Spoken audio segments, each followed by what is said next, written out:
চলে এসেছি তান্দুরি স্পাইসিতে। আসসালামু আলাইকুম। সবাই কেমন আছেন? আলহামদুলিল্লাহ আমরা সবাই ভালো আছি। আশা করি সবার রোজাগুলো খুব ভালো যাচ্ছে। আমাদের রোজাগুলো আল্লাহ পাক সব কবুল করে নিক।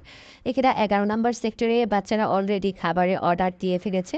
২০ মিনিটের মধ্যে খাবার চলে আসবে। চলেন আপনাদেরকে আমি ভিতরের পরিবেশটা একটু ঘুরে দেখাই।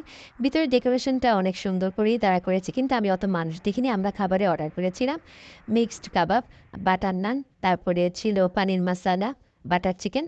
এখানে পানির মশালাটা আর বাটার চিকেনটা মজা ছিল।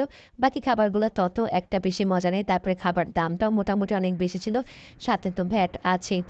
যাক খাবারগুলো আমরা খেয়ে চলেন আপনাদেরকে বাহিরের পরিবেশটা দেখাই। এখানে বাইরের পরিবেশটাও খুব সুন্দর করে সাজিয়ে রেখেছে ফ্যামিলি নিয়ে এসে ঘোরার মতো একটা যে বাচ্চা-কাচ্চা ওইখানে একটু খেলাধুলা করতে পারবে। এই যে বাহিরের পরিবেশটা অনেক সুন্দর।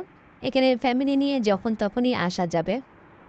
চলেন আপনাদেরকে আমি আরেকটা সাইট দেখাই যেখানে লাইভ রান্না করা হচ্ছে। এখানে আপনারা যেই খাবারগুলো অর্ডার করবেন সেই খাবারগুলো এখানে লাইভ রান্না করে দিবে। কিন্তু আমার কাছে মনে হচ্ছে যে খাবারগুলা ওরা আগে থেকেই রেডি করে ফেলেছে। আমরা যখন অর্ডার করেছি জাস্ট ওভেনে গরম করে দিয়েছে। এইজন্য কাবাবটা আমার কাছে অত বেশি একটা মজা লাগে না। কিন্তু সবার মুখের রুচি একরকম হয় না। আজকে এই পর্যন্ত। যদি ভিডিওটা ভালো লেগে থাকে লাইক আর শেয়ার করে দিবেন। আসসালামু আলাইকুম। আল্লাহ